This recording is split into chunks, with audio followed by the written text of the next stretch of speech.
momentum after taking care of the 49ers on the road, 28-21.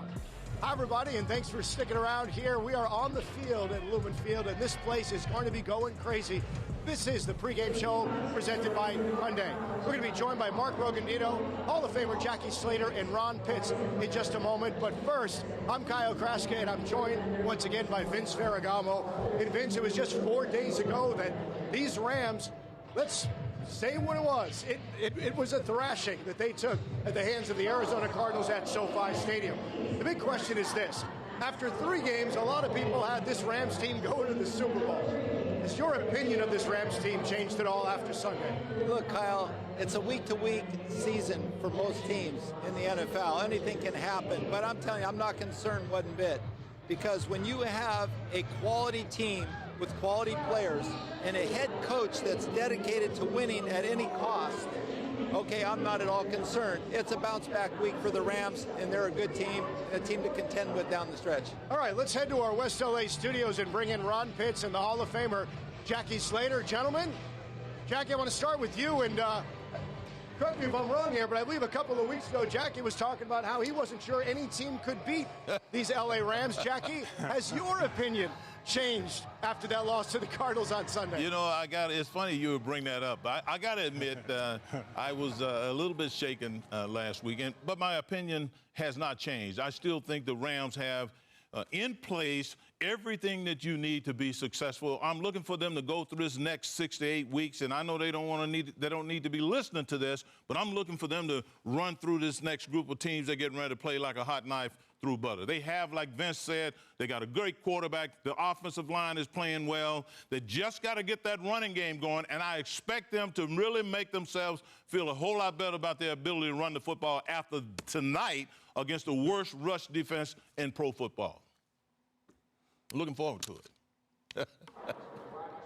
Go ahead, Ron, I want to hear from you. You know, that's the thing, Jackie, I agree. The run game has to get going for the Rams. That's the key. Seattle is struggling on defense on all fronts. Now, there's rumors that they're going to make some adjustments with Jamal Adams and all of this and all of that. Bottom line is the Rams have gone up there and won games. Remember how they finished the season? They went up there and won in the playoff game. They've got that confidence. They know they can do this. So it's just a matter of Matthew Stafford settling down. He's missed a couple throws. I understand that. But they've got some weapons on the outside. They're the better team. They're going to have to fight that. They're going to have to fight the crowd as well. But they're the better team, offensive to defensive.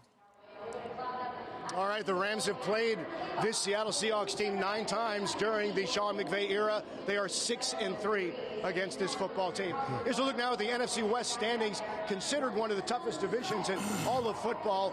Absolutely no rest for the weary here as the Rams face their rival, the Seahawks, just 4 days after that loss to the Cardinals. You can see the Cardinals, the surprise team so far, at 4-0, the only undefeated team in the National Football League. Now, earlier this week, I spoke with Sean McVay, and here's what he said about playing the Thursday night game earlier in the season versus later. Earlier, you can have that in the season, the better, where there's not that accumulation of the wear and tear, but also, you know, you'd like to see some sort of separation because this serves as a mini bye where the players are mandated to get 3 days off, and that's the approach that we've kind of taken anyways, giving them Friday, Saturday, and Sunday to get themselves rejuvenated, refreshed, and then if you have a bye, you know, kind of similar to where we have it, feel like it situates itself nicely. I mean, it's obviously full steam ahead, trying to figure out, you know, what we want to do and how we want to attack, you know, as quickly as possible. You know, biggest thing for us as players is trying to get your body back after a game, you know, and get ready to go on a Thursday. So that gets tougher and tougher every year. Now, let's not forget, both teams have the disadvantage here. Both of them played on Sunday. It's a quick turnaround 4 days later to this game tonight. Vince, let me start with you. You know, we talk a lot about the game planning that Sean McVay does and does so impressively. Yeah. A shorter week for him. Is there an advantage here between him and Pete Carroll? Well, Sean McVay would obviously like to have more time to game plan, Kyle, because it's very intuitive as his approach to how you defeat your opponent. But even as Matt Stafford said, the older you get, it's tougher and tougher to come back on a short week. But I tell you what, they will be ready tonight. Every team, both teams have got the same amount of rest, but the Rams need to bounce back. The Seattle Seahawks are coming off a win. The Rams are coming off a loss. There's got to be more motivation for the Rams at this point, because knowing what they've done up here in the past on Thursday Night Football, they'll be ready tonight. All right, Ron Pitts, let me ask you this question. As a player, getting your body right after a game on Sunday and then preparing, knowing what the game plan is and being prepared to play on such a quick turnaround, what do you think about the Rams' chances tonight against the Seahawks? Well, Kyle, I like their chances. What's good about the quick turnaround, this is a game early in the season, as opposed to late in the season after you've traveled, you're a little weary, the injuries have piled up. So I like it from that standpoint.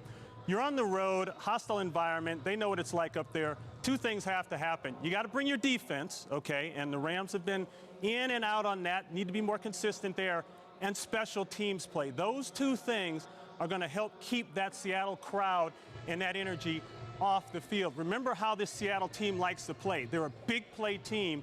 You know, they make big plays, and Pete Carroll starts running around. Everyone gets excited. They need to quell that from the start and take control of this game early. You know, Ron, I agree. I think that both these teams coming off of having a short week, it doesn't open the door for either one of the teams to have an advantage. So they don't have an advantage. We looked at it a year ago, and the Rams had a lot of opponents that were coming off of short weeks where they had the advantage. But I think the thing that's going to be critical in this ballgame as we look at it is how well the Rams stop the run and how well they run the football. Those are going to be the key things. And you know what? I think they're fresh enough to do it.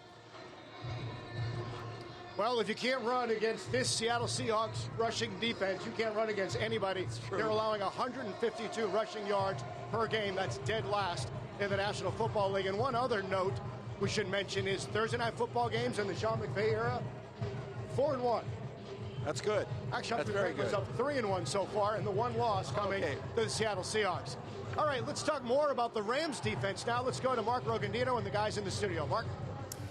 Yeah, thank you, Kyle. I mean, as you mentioned at the top of the show, Russell Wilson, he does not like to lose on Thursday Night Football. 9-0 the last times he has been featured in front of a national audience. And you look at it similar to Kyler Murray last week with Arizona. Russell Wilson has that ability to beat you with his legs, to go with his really strong arm, to lead that Seattle offense. There he is last week, running one in, his first rushing touchdown of the season in a big win in San Francisco for the Seattle Seahawks. He actually has 9 touchdown passes as well this season, and he has this escapability right here to get outside of pressure. There he finds Swain. You always talk about Metcalf and you talk about Lockett, but a guy like that, he can beat you too. How is the Rams defense going to handle it? Here's some of their ideas. A lot of respect for him, the way he played the game, but you know, I got to find ways to pressure him or find ways to affect him to the point where, you know, we can do enough to win this game. So. You know, this guy, he's one of the original guys of being off the pocket, being in the pocket, being able to beat you from anywhere. And last week was a clear-cut example of how he can do that. He's a great player. You know, I know that word is thrown around way too much in this National Football League, but Russell has proven it year in, year out that he's one of the absolute elite and best, and he definitely presents us certain different type of challenges on his own. Let's go ahead and bring the experts into the conversation. Of course, Hall of Famer Jackie Slater and Ron Pitts with me here in Los Angeles. Jackie, how do they maybe alter the game plan? Because it didn't work against Kyler Murray. Similar skill set when you talk about Russell Wilson. There's no doubt about it. They have very similar skill sets. And the thing that I have been looking forward to this game about is the fact that now Russell Wilson is armed basically with the same offensive scheme that we're seeing Matthew Stafford play with. Remember, Shane Coldren was the pass game coordinator at the Rams for the last 3 years. He's now the Seahawks offensive coordinator. And Andy Dickerson was the Rams assistant offensive line coach for 9 years. He is now their run game coordinator. So if anyone knows how to beat Aaron Donald and how to handle the Rams front and what they want to do, these coaches know how to do it. And I just can imagine, I've been looking forward to seeing how imaginative they're going to be with Russell Wilson. He's a big-time talent. He's a smart football player. Now you give him basically the Rams offense.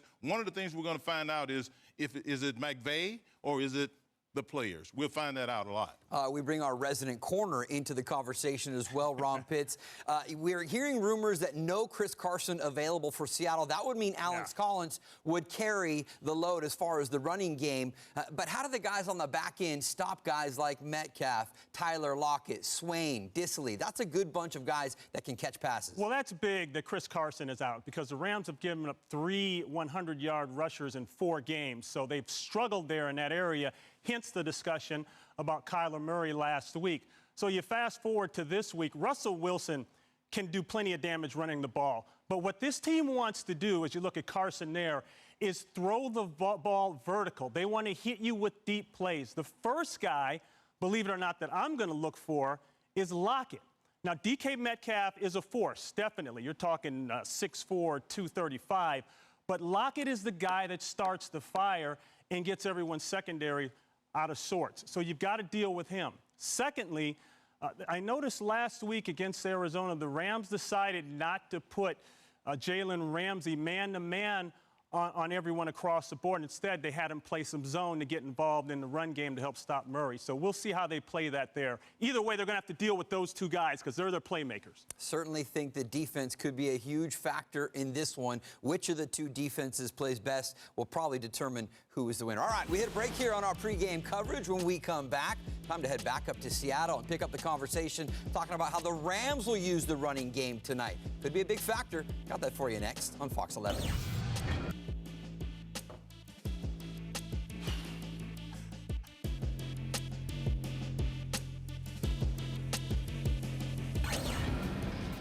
Fox 11 Sports Wrap, sponsored by your SoCal Hyundai dealer. There's never been a better time to get that new Hyundai you've always wanted. It's your journey. Own it. Learn more